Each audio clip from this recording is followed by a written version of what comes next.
This episode is brought to you by TaxAct. Don't do your taxes alone. Join TaxAct's National Admin Night.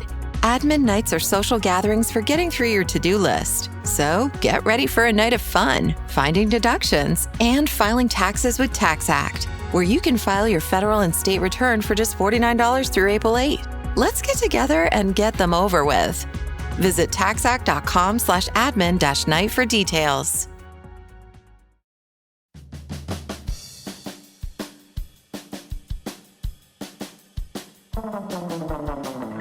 Welcome to The Secret Life of Cookies, where we try to solve the world's problems through the miracle of carbohydrates, one recipe at a time, with host Marissa Rothkopf and her dog, Bosco.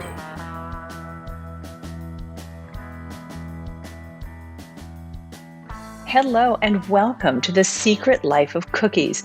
My special guest this week is Emily Tisch Sussman, Democratic strategist and host of the She Pivots podcast, which celebrates women who have made bold career moves and certainly inspires everyone who listens to the podcast that a nonlinear path is a good path. Believe me, I am in support of that.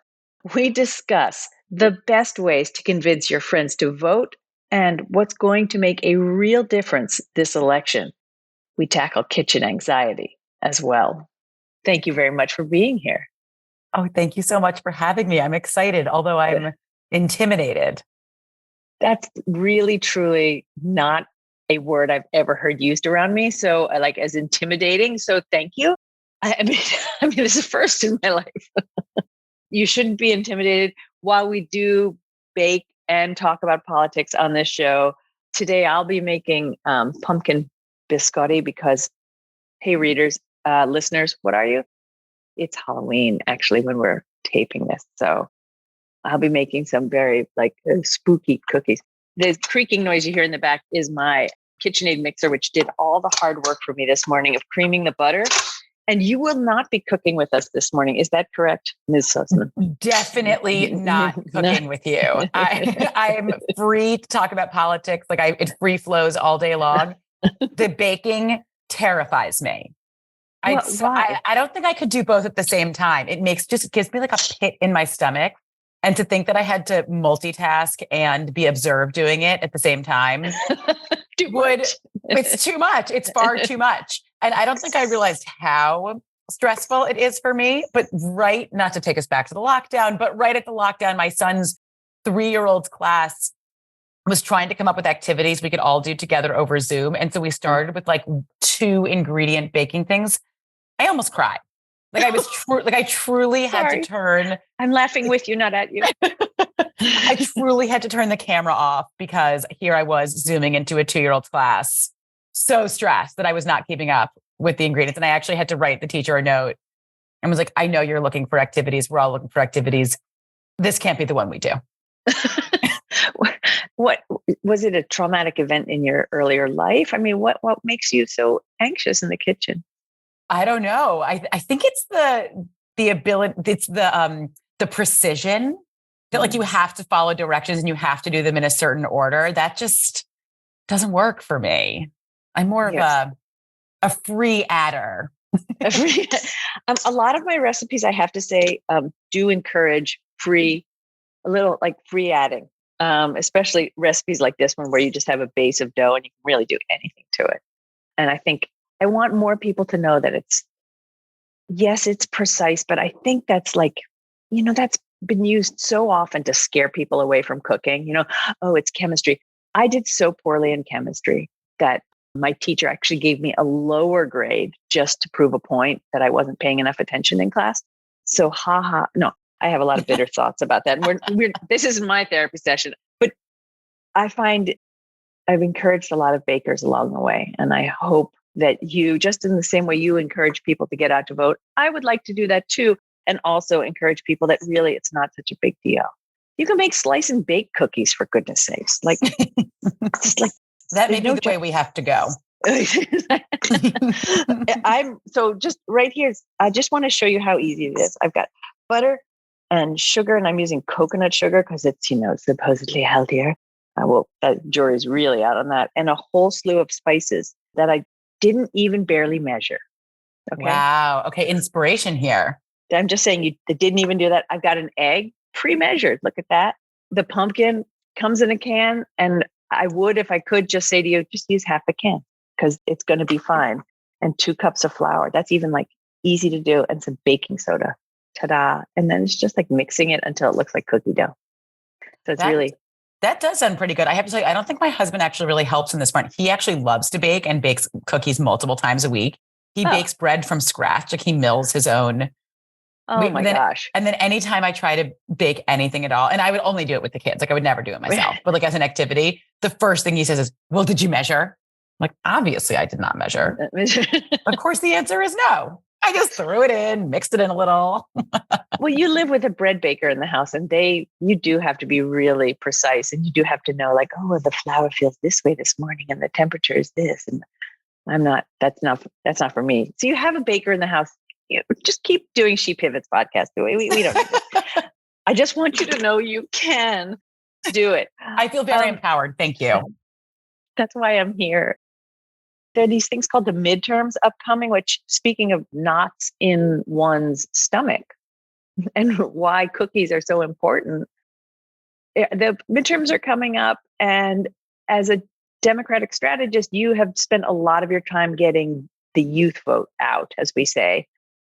And from what I was reading in like the Harvard Institute of Politics poll, the youth, they're coming out strongly again this midterm. And one of the things that sort of surprised me was youth turnout exceeds millennials, Gen X, baby boomers at the same age in voter turnout. And what do you think is the reason for that? How did that happen, aside from your own hard work? It's been a couple of years since I actually was considered in the youth vote. So I'm more in the mom vote. But, I think the younger generation, like younger millennials and Gen Zers, they believe that their voice matters. Like we've been saying this for years and years. They really believe it. I think anybody who employs young people knows that. I think anyone who has a young person knows that. Part of it is the democratization of your voice on the internet, like on social media, that people didn't know that they had power suddenly have the same power as anybody else. Because when they put something out there, it can resonate and it can go viral. And that is great. And the fact that they do, they, as a generation, generally don't believe in institutions. That's a big generalization, but institutions as a whole, but do believe that they have power. So I think we're seeing a bit of a culminating around that. And I think that there's been a bit of a backlash around, we've seen over the last 10, 12 years, particularly Republicans trying to find ways to limit access to voting. Things like making it harder to register, not being able to do it online, which actually makes it shocking that anyone under 30 can actually get registered. But, cutting down hours for early vote, intimidating people outside polling places, like those things actually have been happening for the last 12 years, pretty picked up. But since the 2020 election, like every time there's a limiting of the voting, there is a little bit of a backlash of people saying, you're not going to take away my right to vote. If you don't want me to vote, there must be a reason. It must be because my voice is too powerful. That's something that we often project out, like really like projecting those voices, really hoping that more people think, yes, I will vote. Unfortunately, it ends up not being as powerful as we want it to. But actually, I think with this generation, it is. I think you're right. I teach, and as anyone who listens to the podcast, like, yes, Marissa, we know you teach freshmen. You teach at Montclair State, and I teach journalism. And I spent all of last class saying to them, okay, what district are you registered in? Who are you going to vote for? What does the ballot look like? What time are you going to vote? And they didn't really know like where they needed to go and what they needed to do, which is unfortunate, right? So I find that the overall picture looking pretty good is a good thing. What do you think are the main, you have a sense of like the big things that are going to compel young folks and women, and I do sort of lump us all in the same category because I think we have a lot of the same, and I wonder if you do too, sort of the same sort of concerns about the future of our country.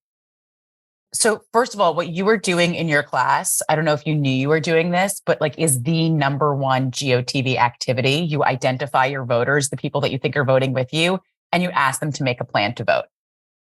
You tried, there you go. You did it. That was the main campaign strategy. Because people, if you don't have it in your schedule, if you don't figure out how you're going to do it, we just can't fit it in. Like we had too many obligations. Like how are you going to fit in a new activity at 7:00 in the morning on a Tuesday? Yeah. And why does my one vote count? Yeah, I think hopefully, I think people are seeing more and more that it does. Like they want to vote, but it's logistically too hard. They just can't figure out how to do it. That's actually why I love early voting. I like to vote early in person. So I checked out my early voting locations and what days it had started. That's all on vote.org. That's where I found out my information. Voting by mail is also great because it's a way to just get your vote in early and you don't have to think about it. You don't have to think about the logistics. But the other thing I think is pretty important at this point is like socializing the ability to vote. Just start talking about it in places that are kind of unexpected. And this is where I do think that social media and where I do think that, wearing kind of a statement shirt or whatever it is does actually make a difference to socialize the act of voting and just get people thinking about it, like thinking about their plans to vote. Vote as a group. I was supposed to take my 2-year-old to soccer on Saturday. And then I was going to go take all my kids with me to go vote afterwards. And so my plan had been to like chat it up with all the other parents and say, hey, we usually go to the park after this, but let's all go vote together. My 2-year-old had a total meltdown and did not make it to class. So I did still take my kids with me to early vote on Saturday. And I texted the other parents I knew in the soccer class and said, hey, we're going to go vote after this if you guys want to bring your kids. And at least it made them think through how they're going to vote and when they're going to vote, even if that time didn't work for them. So I know I went off in a bit of a logistics. I can't help myself once we get to the end of elections. I can't help talking GOTV, get out the vote. But it's such a good point. And even with your 2-year-old having a meltdown, you figured it out how to do it. So I think that's great that you also encourage these others to do it. I'd love the idea of voting in a group, just making it a concerted effort. And even beyond social media, and maybe it's because, I like talking to random strangers in like at the CVS. But even just talking to the people like you're waiting with in line at the supermarket, even if you don't want to talk to people, saying, oh my gosh, voting is Tuesday. Do you have a plan to vote? And just seeming a little creepy, but you don't have to, you could actually do it in a way that doesn't seem quite as creepy as I'm doing. Right. And just to ask the question way. I mean, the other thing is that if you are an employer of any variety, which includes your homes and our families, thinking about giving your employees paid time off, like 2 hours paid time off or time in the middle of the day to go vote. Right. We had our weekend babysitter with us, mostly for when my 2-year-old has a gigantic meltdown that she can extract her from the situation. And, I checked with her and said, are you registered? Do you vote here? I'd been asking her closer up to the registration deadline. And then when we were all in the car together on the way to the polling place, I said, you can vote at any early voting location. If you are interested in voting, I will keep the kids while you go vote. And she said, well, I'm not totally sure who's on the ballot if it's not the president. And we were talking through it with the kids anyway. And like, let's do it all. Let's go up and down the ballot. So we talked through, she voted while we were there. It did involve my 2-year-old running up and down inside the polling location for approximately 30 minutes. But no one else seemed to be distracted by that. So, and when she's president of the United States, you'll have such a fantastic story to tell about your 2-year-old. They really did. My 4-year-old asked in the car, she said, can only boys be president and girls be vice president? I know, shot to the heart, right?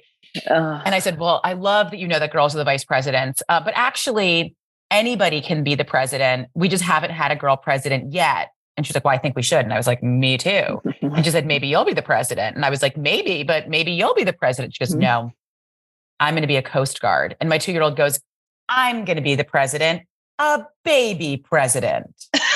There you go. Okay, there we go.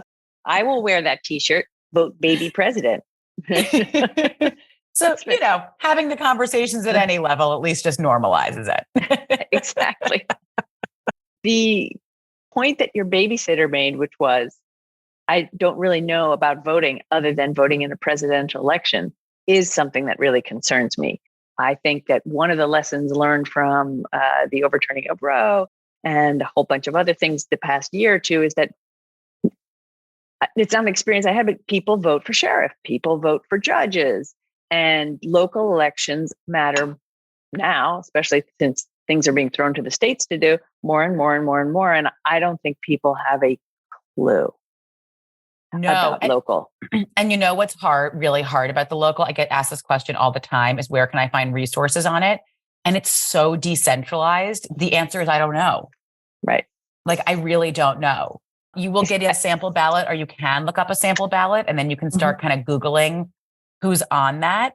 But the names of who's in office, wherever you live, their job, like what they oversee is different than maybe the people in the town over, or maybe the people in the county over. That's exactly right. So it's all different. So there's not one centralized place to know who's running. What I would think about doing, this maybe only apply at a state level, not totally local, but look at who endorses them. Like look at what organizations endorses them. So I know that I care about reproductive rights and access to them.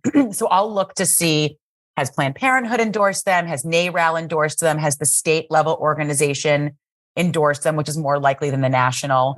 I know that I care about climate change. I'll look to see if Sierra Club has endorsed them. League of Conservation Voters has endorsed them.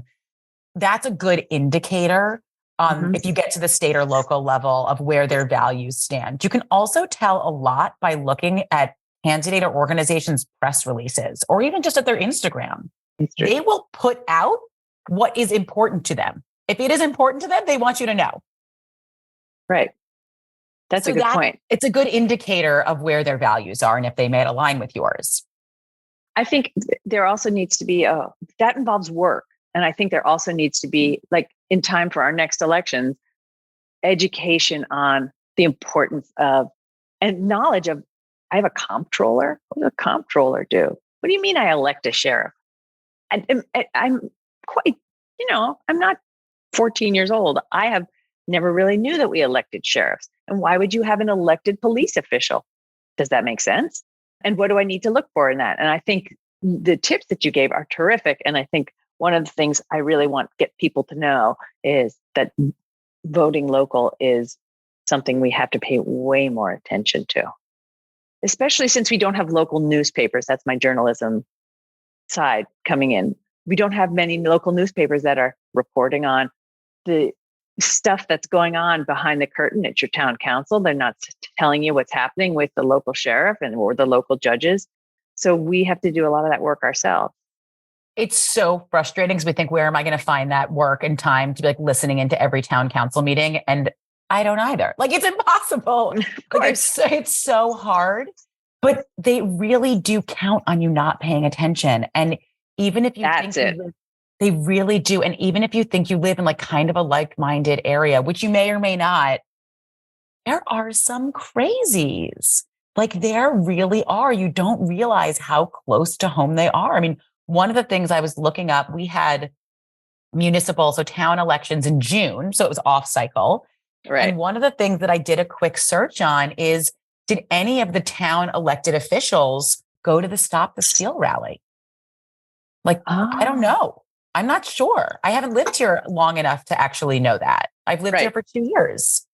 So, and if they did, I don't know, they'd be publicizing it right now. But I want to make sure that we don't have like we did have like really hardcore anti-vaxxers on our school board that ended up being voted out by a write-in vote.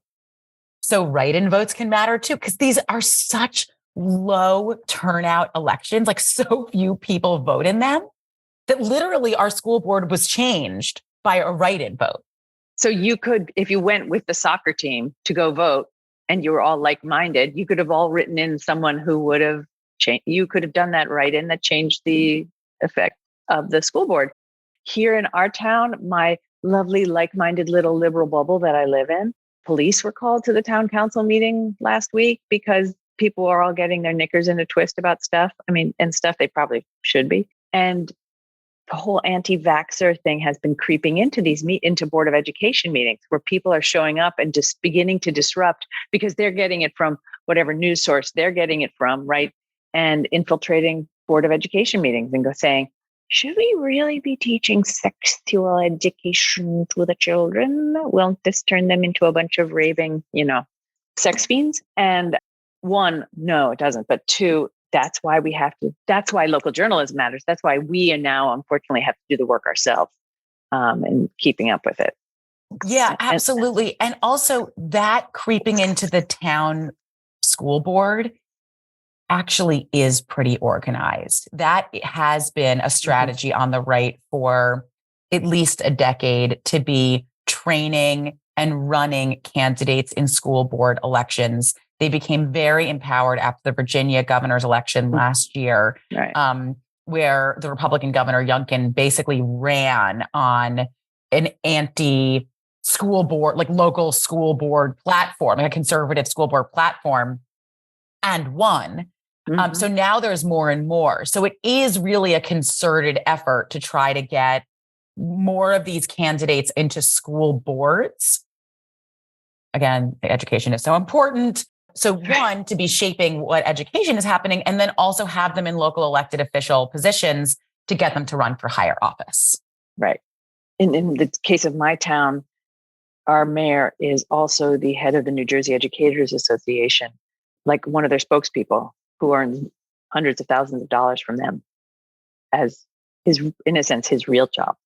And that really impacted our town during COVID, where we were one of the last towns to come back because he was rightfully, wrongfully, I'm not going to make a judgment about that right here, but protecting the teachers from having to go back to school.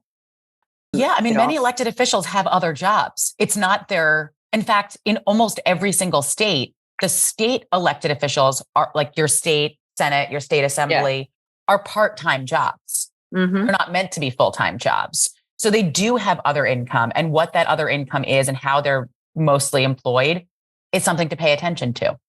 Yeah, especially also if your mayor is a big developer in town, right? Like we get a lot of that. And so they're going to look for things that benefit them. It sounds so obvious.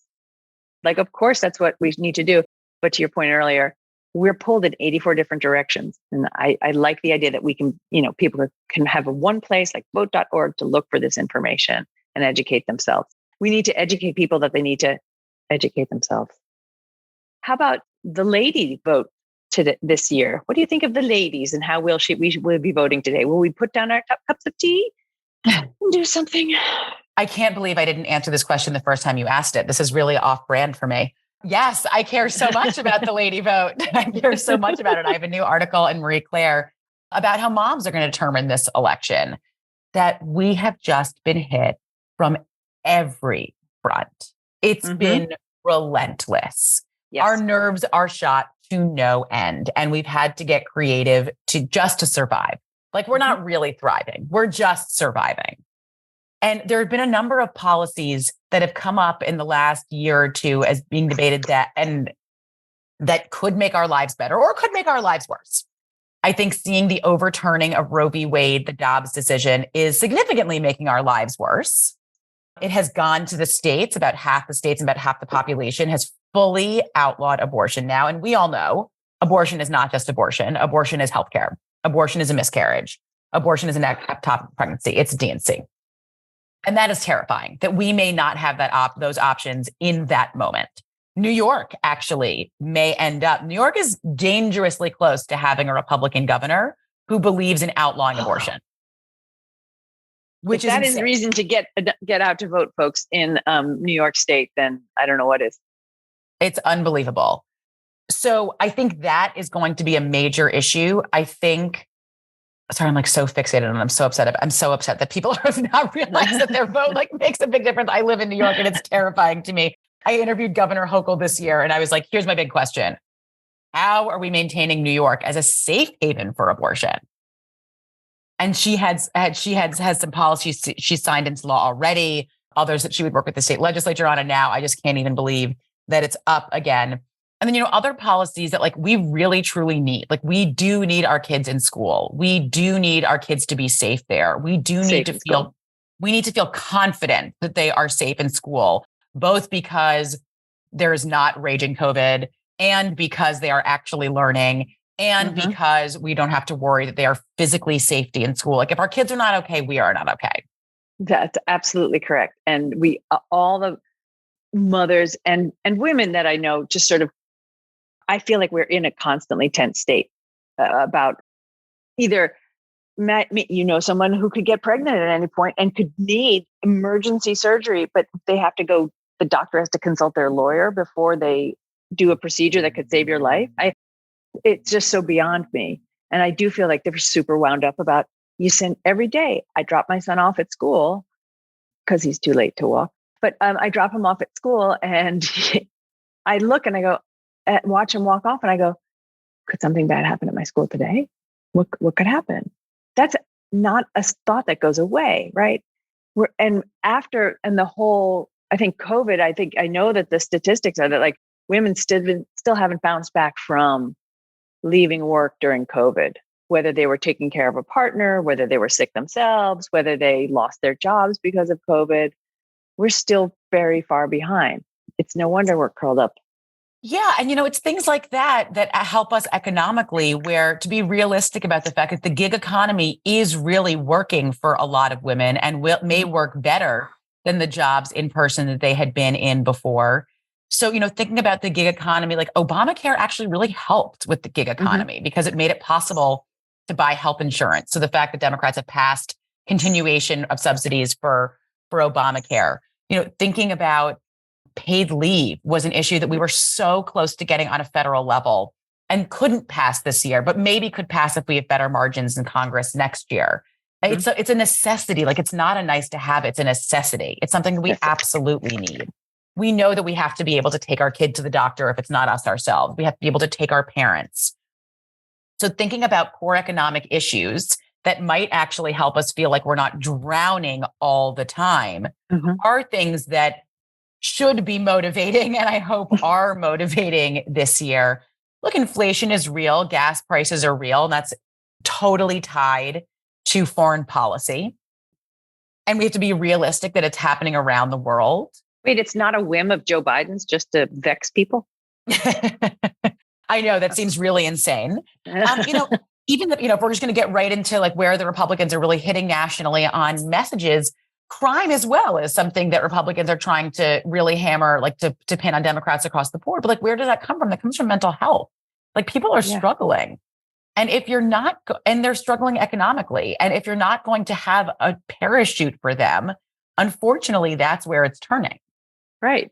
I mean, the issue of crime, kind of, to me, kind of reached a disgusting peak when like some pundit on Fox said, well, good thing after like Paul Pelosi was attacked. Well, now the Pelosi's even know how crime is affecting their neighborhood. That's insane. I mean, I'm so upset. And by the way, I just realized I used the word parachute instead of safety net. Afterwards, I was like, if I parachuted out of something, I would want a safety net. Yeah, I was like, I don't know what a parachute does after I used the words. No, I mean, the attack on Paul Pelosi is so disgusting and deeply shaking to the core. And the fact that there's not a national cry from Republicans to say, oh my God, our rhetoric has gone too far.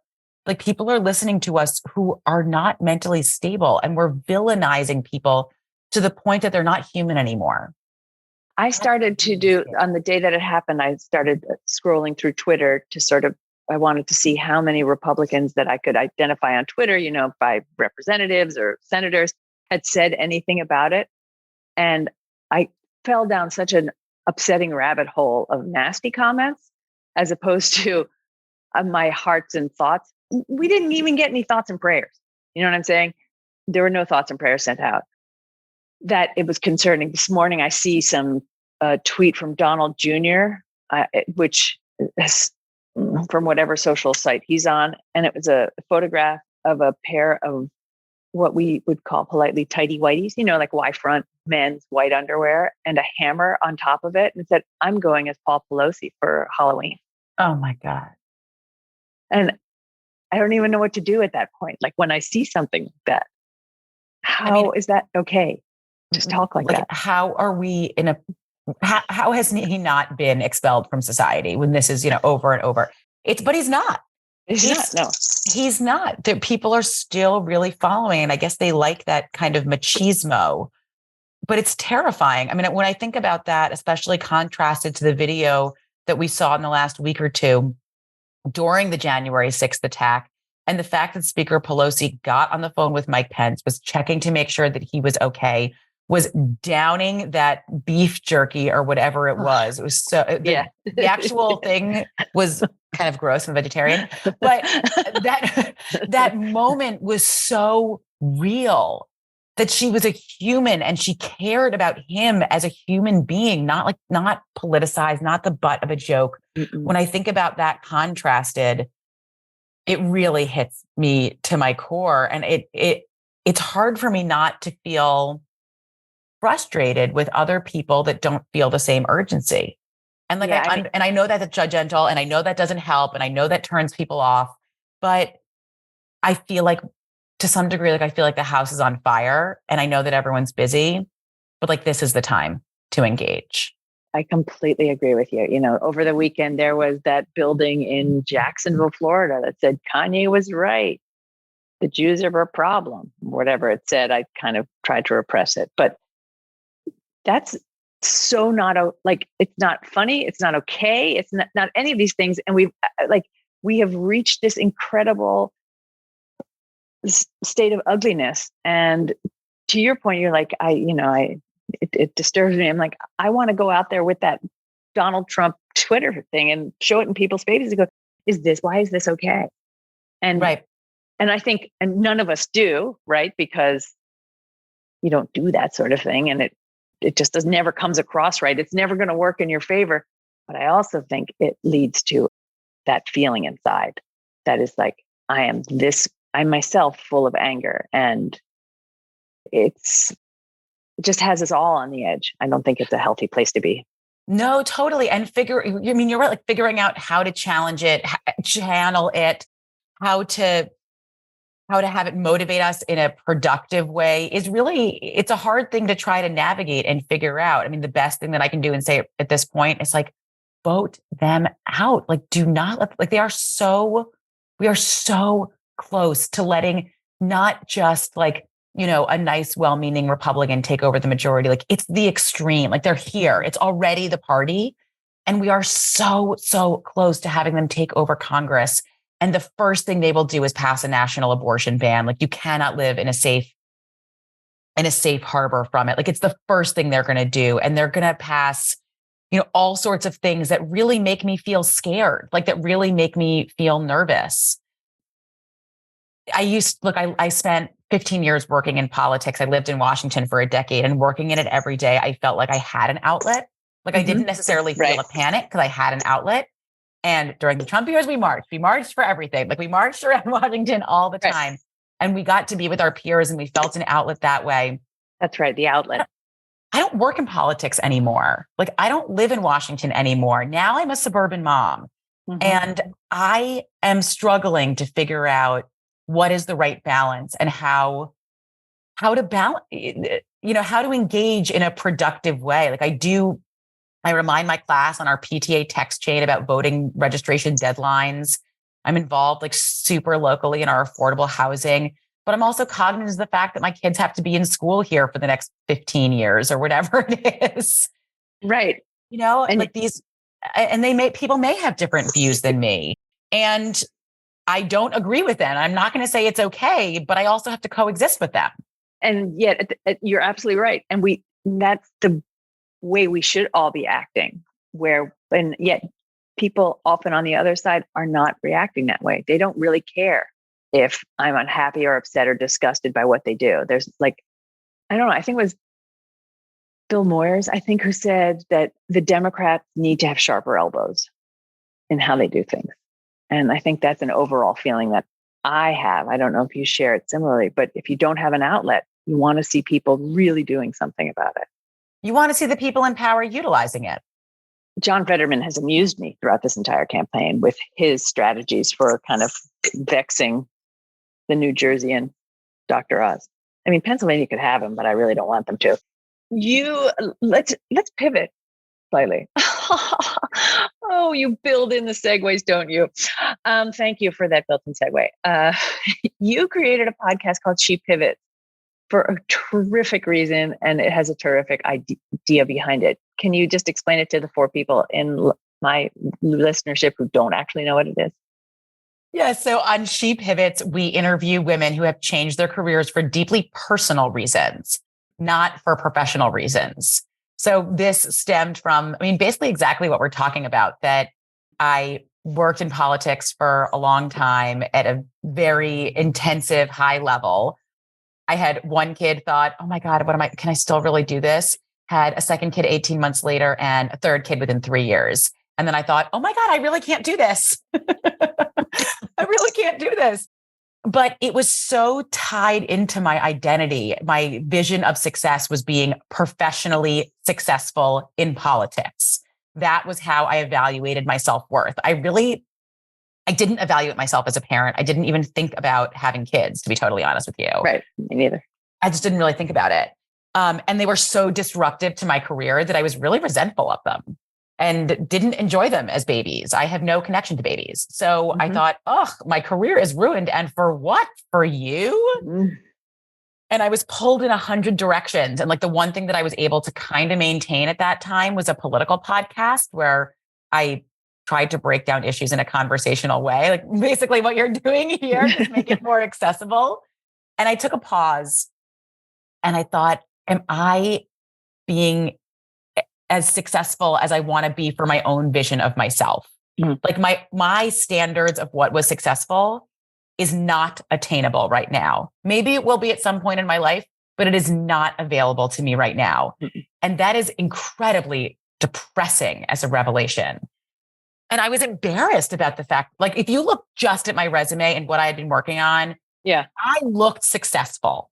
Like the professional external evaluation of my career was success.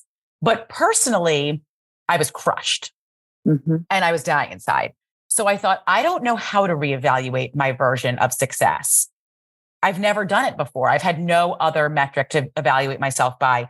So I need to know what a perspective change looks like. I need to be able to speak in professional settings about my setback wasn't professional. My setback was personal. And so I want to have those conversations and I need to hear stories of inspiration. Like I really needed them myself. And how am I going to get all these women to talk to me? I'll do it on a podcast. Right back at you. Okay. Right. And what have you, I have long wanted to, if you look at like list of stories to pitch, one of them is about mothers and how like they coped and cope. Especially I wanted to talk to women who are like in their 60s and their kids are all flown and grown, and see how they dealt with it, especially women older than I am, and much older than you are. And the person I wanted to interview, and she's gone now, is Madeleine Albright. Wow. Right. And I think that, I can also say, when you look at this sort of discussion about women who have the opportunity to do this, right? It is an opportunity. I do think it's important to make it so that there are lessons for women who are not as fortunate to be able to like change careers midstream or, do whatever they need to do and need to keep on trucking. How have you found, what sort of messages have you gleaned from your podcast that have helped you and may help others? Yeah. Something that was really important to me was that we had a big diversity of stories. Like we have what we call like the intervening life event. So the personal thing that changed in your life that led to your perspective change is different in every one of our stories. For the entire first season, I basically didn't book anybody else whose having kids was the thing that changed their careers, because I felt like that was my story. And I was interested in hearing other people's stories. Great. I also felt like if it was all just moms who felt like their kids ruined their career, it could go on forever and be incredibly depressing. So we do have a huge wide range, and older women. I don't think anyone we've interviewed is under 40. We've had a 101-year-old on. We've had an 81-year-old. I interviewed a 95-year-old Holocaust survivor last week.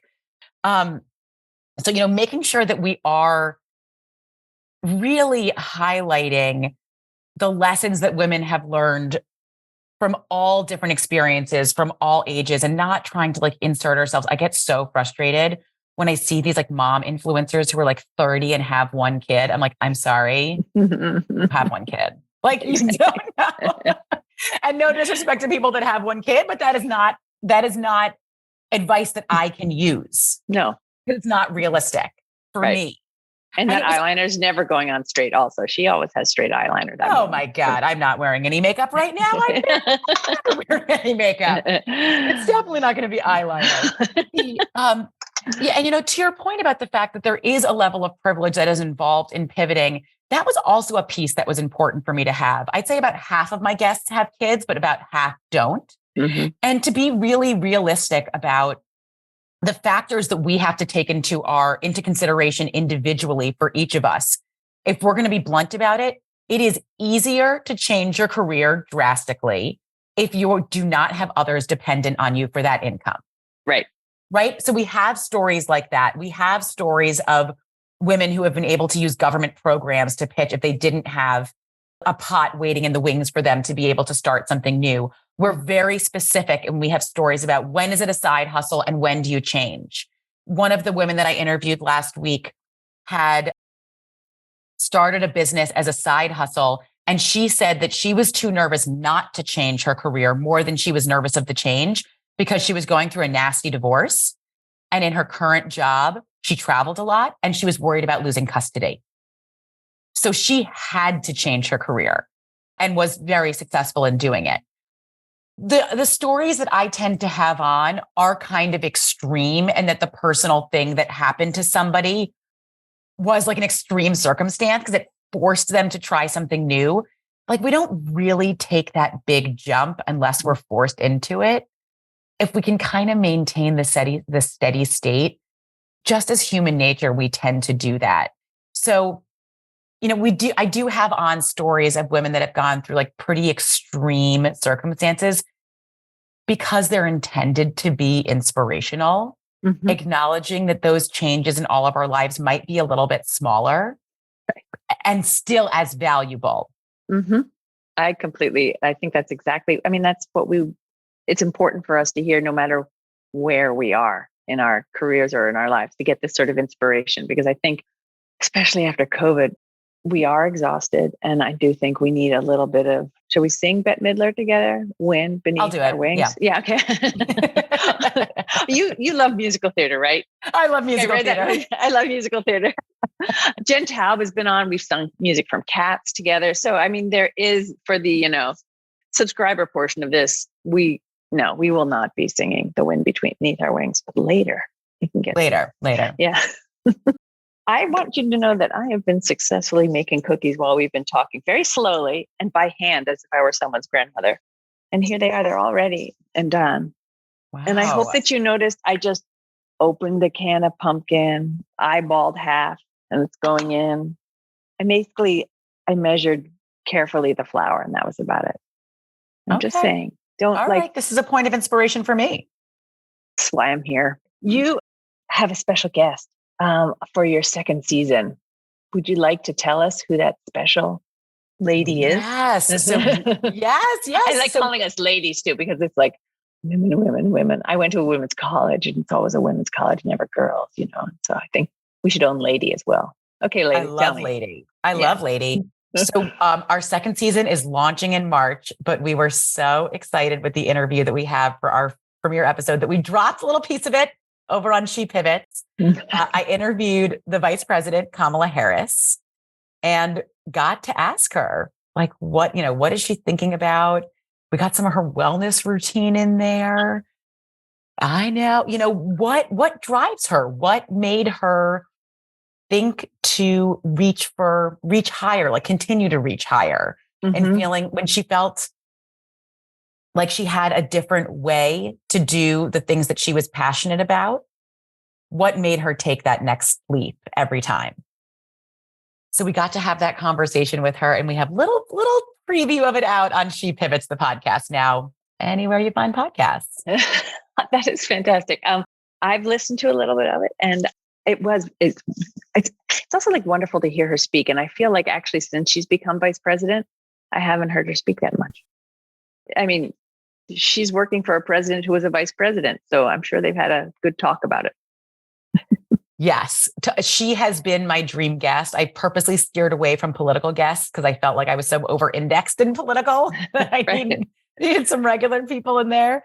But she has been my dream guest. So it was just incredible, an incredible honor to interview her and to be on there. And, we got to do it in person to connect on a human level. A reminder that like we are all trying to make those human connections. We all do want them, no matter how huge anybody was. It was a little off-putting that I had a Secret Service agent assigned to me through the entire conversation. So he just kept his eyes on me. That did make it a little bit less like a regular person interview. But that aside, I have my dog here. So that's like protection. You understand the pressure. I totally. The never-ending gaze. The never-ending gaze of just give me the gosh darn dog biscuit. Shut up. Give me that biscuit. You didn't try that with a Secret Service agent, did you? Just have it. No, I thought about it. No, I thought about it. Just throwing him a biscuit, seeing what would happen. Nothing. I hope he's protecting her. I really hope he's protecting her. You were going to say something and I interrupted about your takeaways from just being able to listen to her as a person, I think. Oh, just being able to connect on that level, not just people who are larger than life, but especially politicians. The 24-hour news cycle and social media, like we just nitpick at them. And they're real people and they feel real things.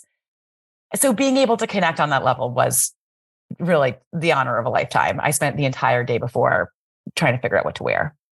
Like it's good. That's how we focus our anxieties, right? It totally is. And did you pick the right outfit? Let's get to it. I feel really good about it. My hair has gotten deeper and deeper purple over the last year. Yeah, it's a little dark in here now, so you may not be able to see it, but my hair is nice. Purple right now. I look like Rarity, if we have a My Little Pony reference in the crowd. We have so many My Little Pony references here. Yeah, that's a big debate in my house, whether I look like Rarity or Twilight. I think Rarity. I think Rarity. I have to really. On the bright purple. Why did you dye your hair purple? It started last year. I had long COVID. I had like medium to long COVID. And when I was finally out of it at the beginning of March, I just wanted to run for the hills and scream and break out and just be living life. So, we started with a little bit of a purple wash, and over the summer, it was a bit of a lavender for a summer purple. For the summer, yeah. Thank you so much. But I really couldn't get it as bright as I felt like was matching the way I want to live life right now. So I've bleached my hair out with my hairdresser, and it is now fully purple. Like we've made a long-term commitment here. It is gorgeous. I think purple is the way to go. I think Colette would agree with you. Yes, it did really crack me up the first time I went to preschool drop-off when one of the moms said, "Oh, is it permanent?" I was like, "It is. It is a permanent choice. It's permanent." And also, this is just my belly. I'm not pregnant. It's one of those questions where you're like, please. It is a permanent choice. Voice. But I wanted to bring that to the interview with the vice president. I saw a picture of myself. I tend to wear a lot of really bright prints, and a lot of them. And I saw a picture of myself now that my hair is so bright, wearing a long printed dress that I would normally wear. And I felt like I looked like a magic eye page. Like it was hard to look directly at me. Where do I look? Yeah. So I've been trying to make more of a concerted effort to wear solids and a little more monochromatic. So I felt like if I went into that interview with her, like I wanted to be respectful. Like it's not a circus. Like I'm a serious person interviewing the vice president, but I happen to have purple hair. Right. So, a lot of thought put into it. I like it. That's so much. Did she comment on your hair? I have to ask. No, actually, I don't think so. She met my kids over the summer, and my 2-year-old was as independent, shall we call it, as I had hoped she would be when meeting the vice president. So that really took up the bulk of the personal conversation. I could talk to you all day long. Apparently, we need to do other things with our lives, but please, I recommend everybody not only votes, I suspect you do too, but that everybody listens to She Pivots. It is a wonderful podcast and it is truly inspiring. So thank you for all your inspiring words today. And thank you for She Pivots.